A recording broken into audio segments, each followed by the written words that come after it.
তা আপনারা বন্ধ করুন। আপনারা একবার চিন্তা করুন তো, যে বেগম খালেদা জিয়া বলতেছে মারা গেছে অনেক আগে, আপনাদের কি লজ্জা হচ্ছে না? আজকে তার মৃত্যুর ঘোষণা করা হয়েছে, তা নিয়ে আপনারা বাজে আলোচনা করতেছেন যে তারেক রহমান তার মৃত মাকে নিয়ে রাজনীতির খেলায় মগ্ন রয়েছে। আপনাদের কি একবারও একটু বিবেকে বাধা দেয় না যে আপনারা আব্বাসীর নেত্রীকে নিয়ে এভাবে বাজে মন্তব্য করতেছেন? আপনারা কি পারবেন যে আপনার মা মারা গেলে তাকে নিয়ে রাজনীতি মিথ্যা খেলা খেলার জন্য? সেটা পৃথিবীর কোন সন্তানই পারবে না। তা আপনাদের বিবেকে কি একবারও বাধা দেয় না যে তাকে নিয়ে এভাবে আপনারা বাজে সমালোচনা করেন? আপনারা যদি প্রকৃত মানুষ হয়ে থাকেন তাহলে এই মন্তব্যগুলো আর করবেন না।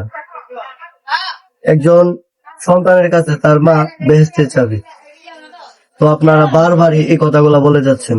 তো আপনাদেরকে অনুরোধ করব যে এই বাজে মন্তব্যগুলো করবেন না। আপনারা নিজের দিক থেকে একবার চিন্তা করুন, যদি আপনার মা মারা যেত, যদি আপনাকে নিয়ে এভাবে বাজে সমালোচনা করতো জনগণেরা, আপনারা কি করতেন?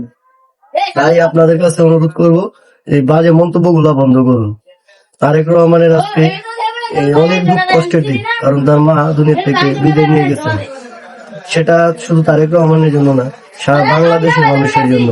কারণ বেগম জিয়া ছিলেন একজন আপসীন নেত্রী এবং তিনি জনগণের স্বার্থে, দেশের স্বার্থে নিজের সুখ বিসর্জন দিয়েছে। উনি ইচ্ছা করলে পারতেন দেশ থেকে চলে যেতে, কিন্তু জনগণের ভালোবাসায়, মাতৃভূমির টানে উনি এই দেশ ত্যাগ করে নেন। তাই আপনাদের কাছে অনুরোধ করব যেন আপনারা এই মাঝে মন্তব্যগুলোটা করবেন না। আশা করি সবাই নিজ নিজ দিক থেকে চিন্তা করবেন, এই বিষয়গুলো পরিত্যাগ করুন। সবাই ওনাকে উৎসাহ দেন যেন ওনার মা মৃত্যু সুখ হইতে পারেন। ধন্যবাদ।